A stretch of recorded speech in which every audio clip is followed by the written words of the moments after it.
लीजिए सुनिए मुंशी प्रेमचंद के लिखे उपन्यास कर्मभूमि के 56वें भाग को मेरी यानी समीर गोस्वामी की आवाज में। इधर सकीना जनानी जेल में पहुंची, उधर सुखदा, पठानिन और रेणुका की रिहाई का परवाना भी आ गिरा। उसके साथ ही नैना की हत्या का संवाद भी पहुंचा। सुखदा सिर झुकाए मूर्तिवत बैठी रह गई, मानो अचेत हो गई हो।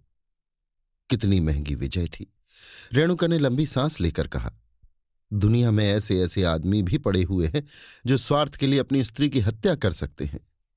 सुखदा आवेश में आकर बोली, नैना की उसने हत्या नहीं की अम्मा, ये विजय उसी देवी के प्राणों का वरदान है।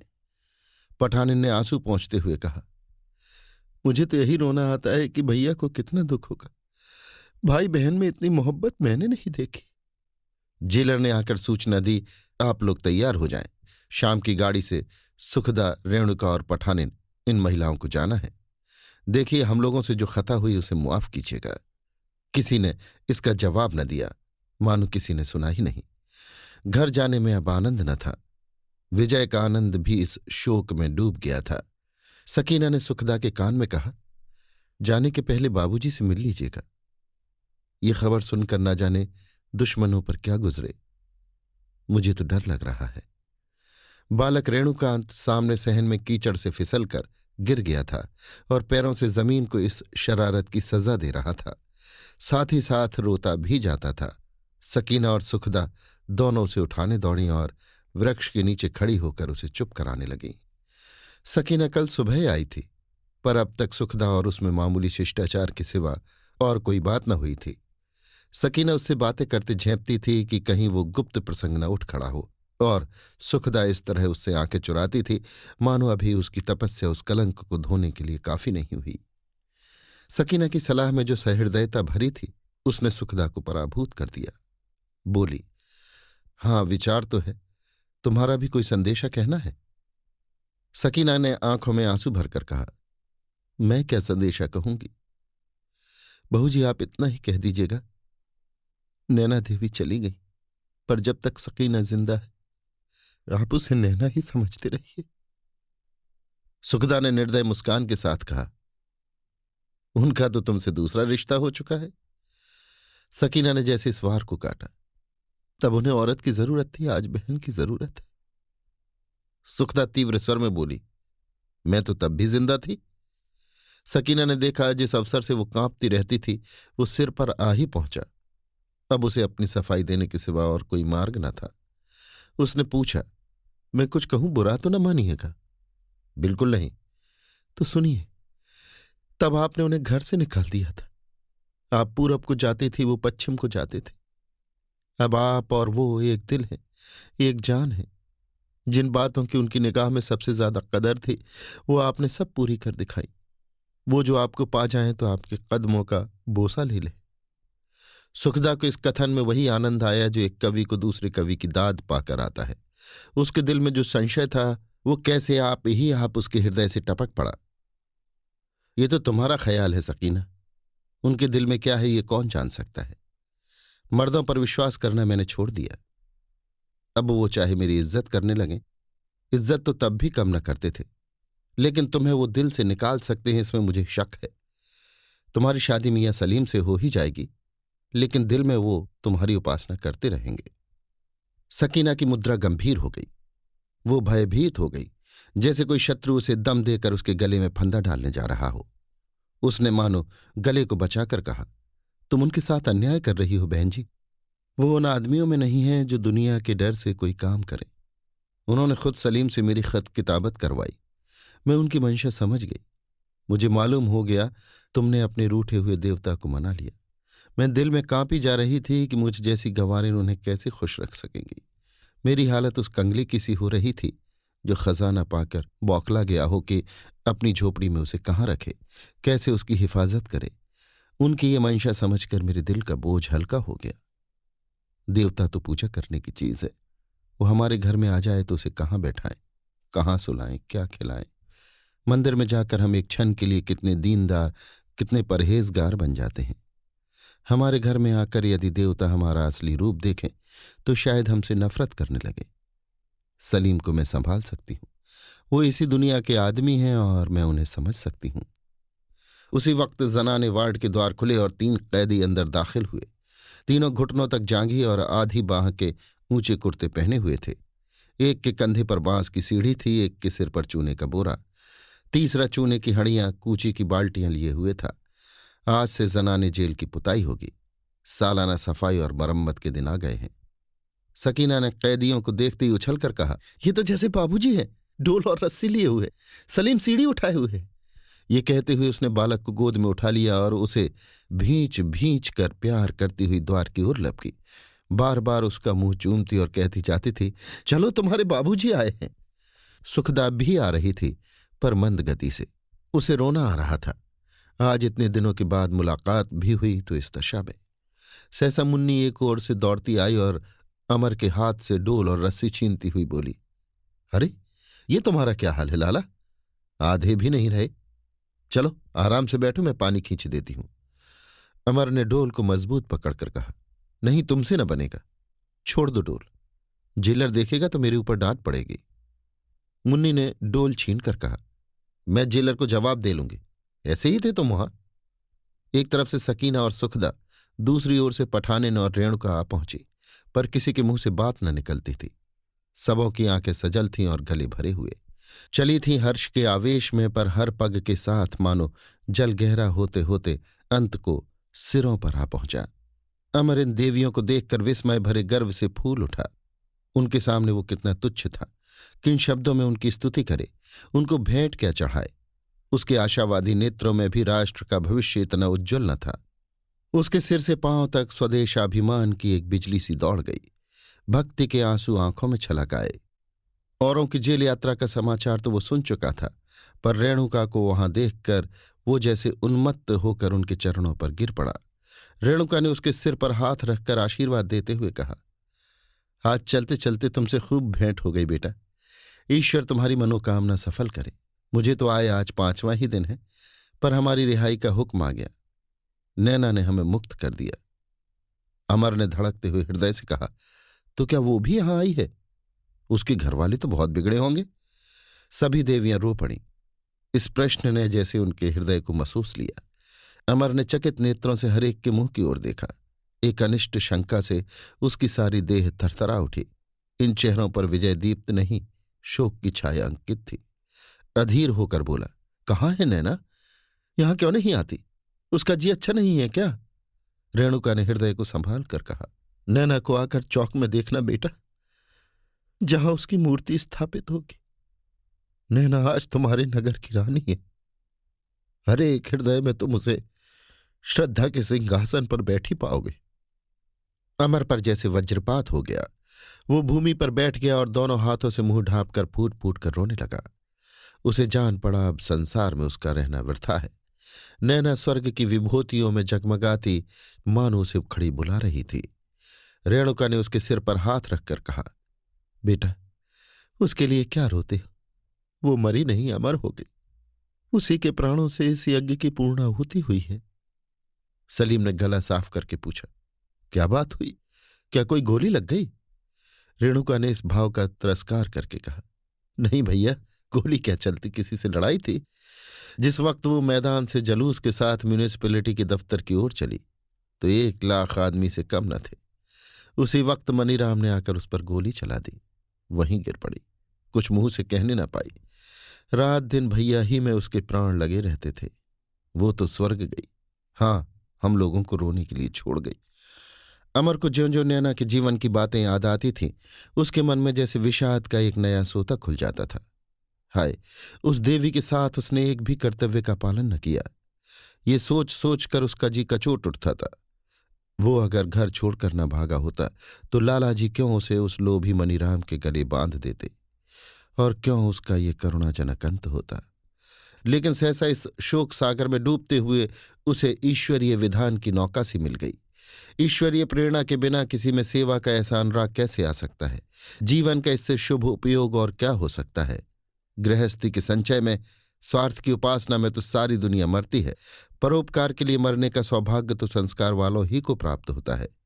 अमर की शोकमग्न आत्मा ने अपने चारों ओर ईश्वरीय दया का चमत्कार देखा, व्यापक, असीम, अनंत। सलीम ने फिर पूछा, बेचारे लालाजी को तो बड़ा रंज हुआ होगा।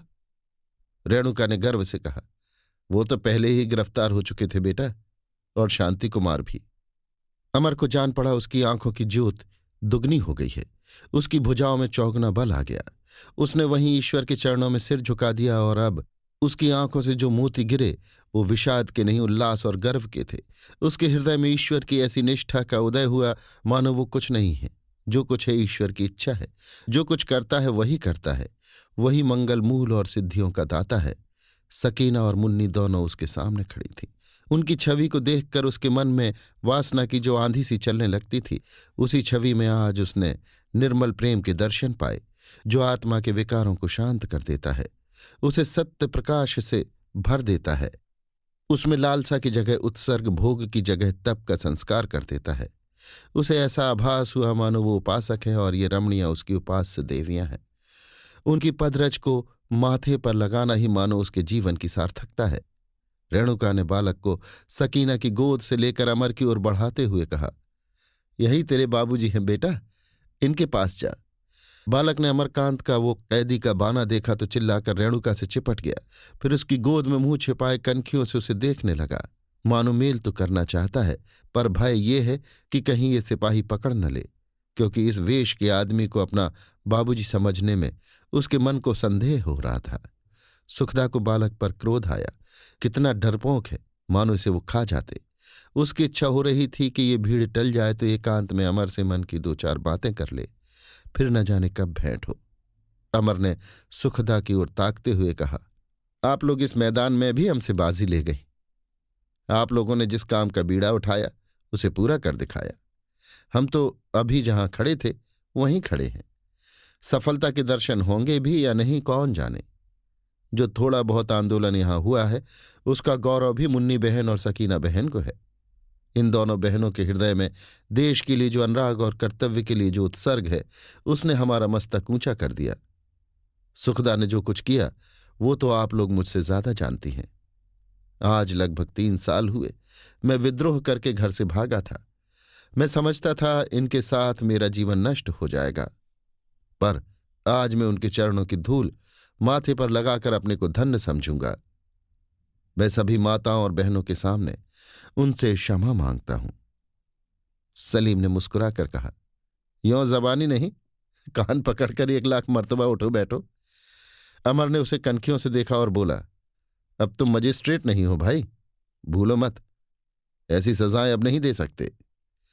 सलीम ने फिर शरारत की, सकीना से बोला, तुम चुपचाप क्यों खड़ी हो सकीना, तुम्हें भी तो इनसे कुछ कहना है या मौका तलाश रही हो। फिर अमर से बोला, आप अपने कॉल से फिर नहीं सकते जनाब, जो वादे किए हैं वो पूरे करने पड़ेंगे। सकीना का चेहरा मारे शर्म के लाल हो गया। जी चाहता था जाकर सलीम की चुटकी काट ले। उसके मुख पर आनंद और विजय का ऐसा गाढ़ा रंग था जो छिपाए न छिपता था, मानो उसके मुख पर बहुत दिनों से जो कालिमा लगी हुई थी वो आज धुल गई हो और वो संसार के सामने अपनी निष्कलंकता का ढिंढोरा पीटना चाहती हो। उसने पठानिन को ऐसी आंखों से देखा जो तिरस्कार भरे शब्दों में कह रही थी, अब तुम्हें मालूम हुआ तुमने कितना घोर अनर्थ किया था। अपनी आंखों में वो कभी इतनी ऊंची न उठी थी। जीवन में उसे इतनी श्रद्धा और इतना सम्मान मिलेगा इसकी तो उसने कभी कल्पना न की थी। सुखदा के मुख पर भी कुछ कम गर्व और आनंद की झलक न थी। वहां जो कठोरता और गर्मा छाई रहती थी उसकी जगह जैसे माधुर्य खिल उठा है। आज उसे कोई ऐसी विभूति मिल गई है जिसकी कामना प्रत्यक्ष होकर भी उसके जीवन में एक रिक्ति, एक अपूर्णता की सूचना देती रहती थी। आज उस रिक्ति में जैसे मधु भर गया है, वो अपूर्णता जैसे पल्लवित हो गई है। आज उसने पुरुष के प्रेम में अपने नारित्व को पाया है।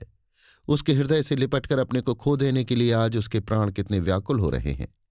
आज उसकी तपस्या मानो फलीभूत हो गई है। रही मुन्नी, वो अलग विरक्त भाव से सिर झुकाए खड़ी है। उसके जीवन की सूनी मुंडेर पर एक पक्षी न जाने कहाँ से उड़ता हुआ आकर बैठ गया था। उसे देखकर वो अंचल में दाना धरे आ आ कहती, पांव दबाती हुई उसे पकड़ लेने के लिए लपक कर चली। उसने दाना जमीन पर बिखेर दिया। पक्षी ने दाना चुगा, उसे विश्वास भरी आंखों से देखा, मानो पूछ रहा हो, तुम मुझे स्नेह से पालोगी या 4 दिन मन बहलाकर फिर पर काट कर निराधार छोड़ दोगी। लेकिन उसने ज्यों ही पक्षी को पकड़ने के लिए हाथ बढ़ाया, पक्षी उड़ गया और तब दूर की एक डाली पर बैठा हुआ उसे कपट भरी आंखों से देख रहा था, मानो कह रहा हो, मैं आकाशगामी हूं, तुम्हारे पिंजरे में मेरे लिए सूखे दाने और कुल्हिया में पानी के सिवा और क्या था। सलीम ने नांद में चूना डाल दिया। सकीना और मुन्नी ने एक एक डोल उठा लिया और पानी खींचने चली। अमर ने कहा, बाल्टी मुझे दे दो, मैं भरे लाता हूं। मुन्नी बोली, तुम पानी भरोगे और हम बैठे देखेंगे? अमर ने हंसकर कहा, और क्या, तुम पानी भरोगी, मैं तमाशा देखूंगा। मुन्नी बाल्टी लेकर भागी। सकीना भी उसके पीछे दौड़ी। रेणुका जमाई के लिए कुछ जलपान बना लाने चली गई थी। यहां जेल में बेचारे को रोटी दाल के सिवा और क्या मिलता है। वो चाहती थीं सैकड़ों चीज बनाकर विधिपूर्वक जमाई को खिलाए। जेल में भी रेणुका को घर के सभी सुख प्राप्त थे। लेडी जेलर, चौकीदार ने और अन्य कर्मचारी सभी उसके गुलाम थे। पठानिन खड़ी खड़ी थक जाने के कारण जाकर लेट रही थी। मुन्नी और सकीना पानी भरने चली गई। सलीम को भी सकीना से बहुत सी बातें कहनी थी। वो भी बम्बे की तरफ चला। यहां केवल अमर और सुखदा रह गए। अमर ने सुखदा के समीप आकर बालक को गले लगाते हुए कहा, ये जेल तो मेरे लिए स्वर्ग हो गया सुखदा। जितनी तपस्या की थी उससे कहीं बढ़कर वरदान पाया। अगर हृदय दिखाना संभव होता तो दिखाता कि मुझे तुम्हारी कितनी याद आती थी। बार बार अपनी गलतियों पर पछताता था। सुखदा ने बात काटी, अच्छा, अब तुमने बातें बनाने की कला भी सीख ली। तुम्हारे हृदय का हाल कुछ मुझे भी मालूम है। उसमें नीचे से ऊपर तक क्रोध ही क्रोध है, क्षमा या दया का कहीं नाम भी नहीं है। विलासनी सही, पर उस अपराध का इतना कठोर दंड, और जब ये जानते थे कि वो मेरा दोष नहीं है, मेरे संस्कारों का दोष था। अमर ने लज्जित होकर कहा, ये तुम्हारा अन्याय है सुखदा। सुखदा ने उसकी ठोड़ी को ऊपर उठाते हुए कहा, हिरी और देखो, मेरा ही अन्याय है। तुम न्याय के पुतले हो। तुमने सैकड़ों पत्र भेजे, मैंने एक का भी जवाब न दिया, क्यों? मैं कहती हूं, तुम्हें इतना क्रोध आया कैसे? आदमी को जानवरों से भी प्रीत हो जाती है। मैं तो फिर भी आदमी थी, रूठ कर ऐसा भुला दिया मानो मैं मर गई। अमर इस आक्षेप का कोई जवाब न दे सकने पर भी बोला, तुमने भी तो कोई पत्र नहीं लिखा, और मैं लिखता भी तो तुम जवाब देती। दिल से कहना। तो तुम मुझे सबक देना चाहते थे? अमरकांत ने जल्दी से इस आक्षेप को दूर किया। नहीं, ये बात नहीं है सुखदा। हजारों बार इच्छा हुई कि तुम्हें पत्र लिखूं, लेकिन सुखदा ने वाक्य को पूरा किया। लेकिन भय ये था कि शायद मैं तुम्हारे पत्रों को हाथ न लगाती। अगर नारी हृदय का तुम्हें यही ज्ञान है तो मैं कहूंगी तुमने उसे बिल्कुल नहीं समझा। अमर ने अपनी हार स्वीकार की। तो मैंने ये दावा कब किया था कि मैं नारी हृदय का पारखी हूं? वो ये दावा ना करे, लेकिन सुखदा ने तो धारणा कर ली थी कि उसे ये दावा है। मीठे तिरस्कार के स्वर में बोली, पुरुष की बहादुरी तो इसमें नहीं है कि स्त्री को अपने पैरों पर गिराए। मैंने अगर तुम्हें पत्र न लिखा तो इसका ये कारण था कि मैं समझती थी तुमने मेरे साथ अन्याय किया है, मेरा अपमान किया है। लेकिन इन बातों को जाने दो। ये बताओ, जीत किसकी हुई, मेरी या तुम्हारी? अमर ने कहा, मेरी। और मैं कहती हूं मेरी। कैसे? तुमने विद्रोह किया था, मैंने दमन से ठीक कर लिया। नहीं, तुमने मेरी मांगें पूरी कर दी। उसी वक्त सेठ धनीराम जेल के अधिकारियों और कर्मचारियों के साथ अंदर दाखिल हुए। लोग कुतूहल से उन लोगों की ओर देखने लगे।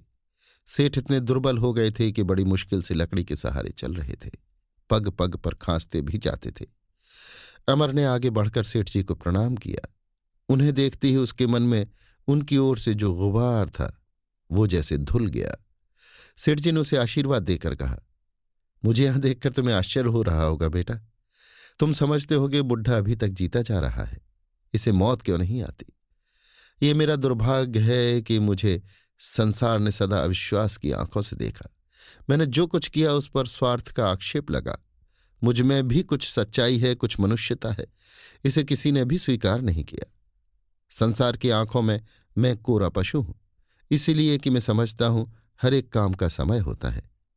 कच्चा फल पाल में डाल देने से पकता नहीं, तभी पकता है जब पकने के लायक हो जाता है।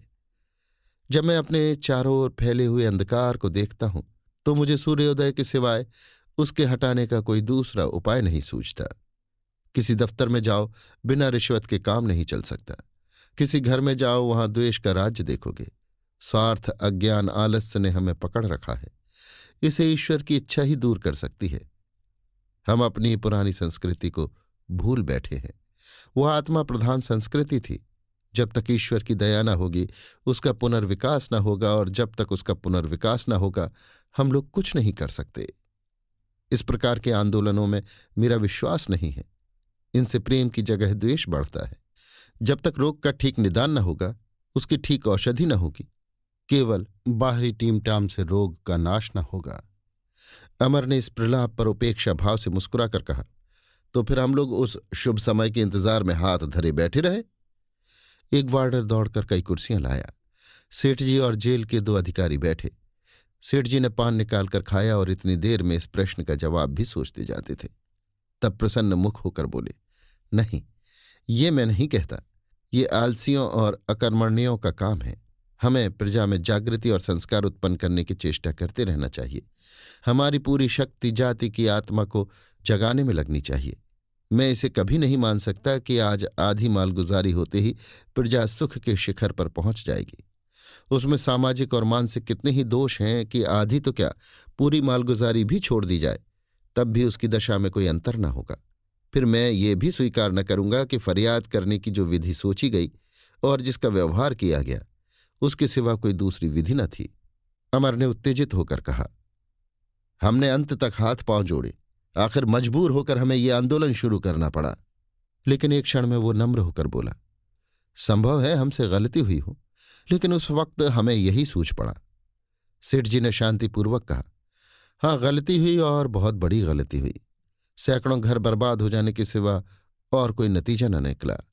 इस विषय पर गवर्नर साहब से मेरी बातचीत हुई है और वो भी यही कहते हैं कि ऐसे जटिल मामले में विचार से काम नहीं लिया गया। तुम तो जानते हो उनसे मेरी कितनी बेतकल्लुफी है। नैना की मृत्यु पर उन्होंने खुद मातम पुरसी का तार दिया था। तुम्हें शायद मालूम ना हो, गवर्नर साहब ने खुद उस इलाके का दौरा किया और वहां के निवासियों से मिले। पहले तो कोई उनके पास आता ही न था। साहब बहुत हंस रहे थे कि ऐसी सूखी अकड़ कहीं नहीं देखी। देह पर साबित कपड़े नहीं हैं, लेकिन मिजाज ये है कि हमें किसी से कुछ नहीं कहना है। बड़ी मुश्किल से थोड़े से आदमी जमा हुए। जब साहब ने उन्हें तसल्ली दी और कहा, तुम लोग डरो मत, हम तुम्हारे साथ अन्याय नहीं चाहते, तब बेचारे रोने लगे। साहब इस झगड़े को जल्द तय कर देना चाहते हैं और इसलिए उनकी आज्ञा है कि सारे कैदी छोड़ दिए जाएं और एक कमेटी करके निश्चय कर लिया जाए कि हमें क्या करना है। उस कमेटी में तुम और तुम्हारे दोस्त मियाँ सलीम तो होंगे ही। 3 आदमियों को चुनने का तुम्हें और अधिकार होगा। सरकार की ओर से केवल 2 आदमी होंगे। बस मैं यही सूचना देने आया हूं। मुझे आशा है तुम्हें इसमें कोई आपत्ति न होगी। सकीना और मुन्नी में कन्फुसियां होने लगी। सलीम के चेहरे पर भी रौनक आ गई, पर अमर उसी तरह शांत विचारों में मग्न खड़ा रहा। सलीम ने उत्सुकता से पूछा, हमें अख्तियार होगा जिसे चाहे चुने? पूरा। उस कमेटी का फैसला अंतिम होगा? सेठ जी ने हिचकिचाकर कहा, मेरा तो ऐसा ही ख्याल है। हमें आपके ख्याल की जरूरत नहीं, हमें इसकी तहरीर मिलनी चाहिए, और तहरीर ना मिले तो हमें मुआहदा मंजूर नहीं। नतीजा ये होगा कि यहीं पड़े रहोगे और रियाया तबाह होती रहेगी। जो कुछ भी हो, तुम्हें तो कोई खास तकलीफ नहीं है, लेकिन गरीबों पर क्या बीत रही है वो सोचो। खूब सोच लिया है? नहीं सोचा। सोच लिया है? अच्छी तरह सोच लो। खूब अच्छी तरह सोच लिया है। सोचते तो ऐसा न कहते। सोचा है इसीलिए ऐसा कह रहा हूं। अमर ने कठोर स्वर में कहा, क्या कर रहे हो सलीम? क्यों हुज्जत कर रहे हो? इससे फायदा? सलीम ने तेज होकर कहा, मैं हुज्जत कर रहा हूं? भारी आपकी समझ। सेठ जी मालदार हैं, हुक्काम रस हैं, इसलिए वो हुज्जत नहीं करते। मैं गरीब हूं, कैदी हूं, इसलिए हुज्जत करता हूं। सेठ जी बुजुर्ग हैं। ये आज ही सुना कि हुज्जत करना बुजुर्गी की निशानी है। अमर अपनी हंसी को न रोक सका, बोला, ये शायरी नहीं है भाईजान कि जो मुंह में आया बक गए। ये ऐसे मामले हैं जिन पर लाखों आदमियों की जिंदगी बनती बिगड़ती है। पूज्य सेठ जी ने समस्या को सुलझाने में हमारी मदद की है, जैसा उनका धर्म था, और इसके लिए हमें उनका मशकूर होना चाहिए। हम इसके सिवा और क्या चाहते हैं कि गरीब किसानों के साथ इंसाफ किया जाए, और जब उस उद्देश्य को पूरा करने के इरादे से एक ऐसी कमेटी बनाई जा रही है जिससे ये आशा नहीं की जा सकती कि वो किसानों के साथ अन्याय करे, तो हमारा धर्म है कि उसका स्वागत करें। सेठ जी ने मुग्ध होकर कहा, कितनी सुंदर विवेचना है। वाह, लाट साहब ने खुद तुम्हारी तारीफ की। जेल के द्वार पर मोटर का हॉर्न सुनाई दिया। जेलर ने कहा, लीजिए, देवियों के लिए मोटर आ गई, आइए हम लोग चलें। देवियों को अपनी अपनी तैयारियां करने दें। बहनों, मुझसे जो कुछ खता हुई हो मुआफ कीजिएगा। मेरी नीयत आपको तकलीफ देने की न थी। हाँ, सरकारी नियमों से मजबूर था। सबके सब एक ही लॉरी में आ जाएं, ये तय हुआ। रेणुका देवी का आग्रह था। महिलाएं अपनी तैयारियां करने लगीं। अमर और सलीम के कपड़े भी यहीं मंगवा लिए गए। आधे घंटे में सबके सब जेल से निकले। सहसा एक दूसरी मोटर आ पहुंची और उस पर से लाला समरकांत, हाफिज हलीम, डॉक्टर शांति कुमार और स्वामी आत्मानंद उतर पड़े। अमर दौड़कर पिता के चरणों पर गिर पड़ा। पिता के प्रति आज उसके हृदय में असीम श्रद्धा थी। नैना मानो आंखों में आंसू भरे उससे कह रही थी, भैया, दादा को कभी दुखी न करना। उनकी रीत नीत तुम्हें बुरी भी लगे तो भी मुंह मत खोलना। वो उनके चरणों को आंसुओं से धो रहा था और सेठ जी उसके ऊपर मोतियों की वर्षा कर रहे थे। सलीम भी पिता के गले से लिपट गया। हाफिज जी ने आशीर्वाद देकर कहा, खुदा का लाख लाख शुक्र है कि तुम्हारी कुर्बानियां सफल हुई। कहाँ है सकीना? उसे भी देखकर कलेजा ठंडा कर लो। सकीना सिर झुकाए आई और उन्हें सलाम करके खड़ी हो गई। हाफिज जी ने उसे एक नजर देखकर समरकांत से कहा, सलीम का इंतखाब तो बुरा नहीं मालूम होता। समरकांत मुस्कुराकर बोले, सूरत के साथ दहेज में देवियों के जौहर भी हैं। आनंद के अवसर पर हम अपने दुखों को भूल जाते हैं। हाफिज जी को सलीम के सिविल सर्विस से अलग होने का, समरकांत को नैना की मृत्यु का और सेठ धनीराम को पुत्र शोक का रंज कुछ कम न था। पर इस समय सभी प्रसन्न थे। किसी संग्राम में विजय पाने के बाद योद्धागण मरने वालों के नाम को रोने नहीं बैठते। उस वक्त तो सभी उत्सव मनाते हैं, शादियाने बजते हैं, महफिलें जमती हैं, बधाइयां दी जाती हैं। रोने के लिए हम एकांत ढूंढते हैं, हंसने के लिए अनेकांत। मगर सब प्रसन्न थे, केवल अमरकांत मन मारे हुए उदास था। सब लोग स्टेशन पर पहुंचे तो सुगता ने उससे पूछा, तुम उदास क्यों हो? अमर ने जैसे जाग कर कहा, मैं उदास तो नहीं हूं। उदासी भी कहीं छिपाने से छिपती है। अमर ने गंभीर स्वर में कहा, उदास नहीं हूं, केवल ये सोच रहा हूं कि मेरे हाथों इतनी जान माल की क्षति अकारण ही हुई। जिस नीत से अब काम लिया गया, क्या उस नीत से काम न लिया जा सकता था? उस जिम्मेदारी का भार मुझे दबाए डालता है। सुखदा ने शांत कोमल स्वर में कहा, मैं तो समझती हूं जो कुछ हुआ अच्छा ही हुआ। जो काम अच्छी नीयत से किया जाता है वो ईश्वरार्थ होता है।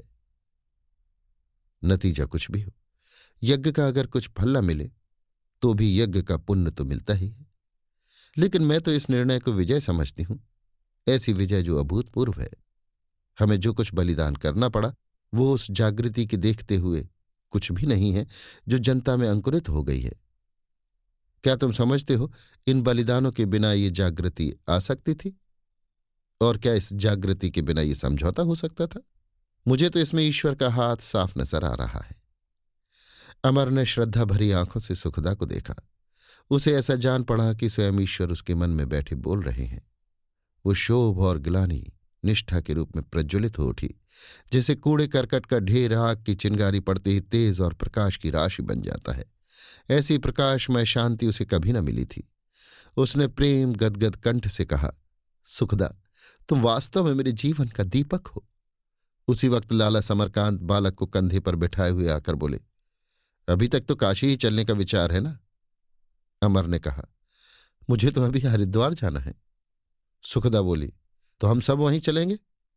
समरकांत ने कुछ हताश होकर कहा, अच्छी बात है, तो जरा मैं बाजार से सलोनी के लिए साड़ियां लेता हूं। सुखदा ने मुस्कुराकर कहा, सलोनी ही के लिए क्यों? मुन्नी भी तो है। मुन्नी इधर ही आ रही थी। अपना नाम सुनकर जिज्ञासा भाव से बोली, क्या मुझे कुछ कहती हो बहू जी? सुखदा ने उसकी गर्दन में हाथ डालकर कहा, मैं कह रही थी अब मुन्नी देवी भी हमारे साथ काशी रहेंगी।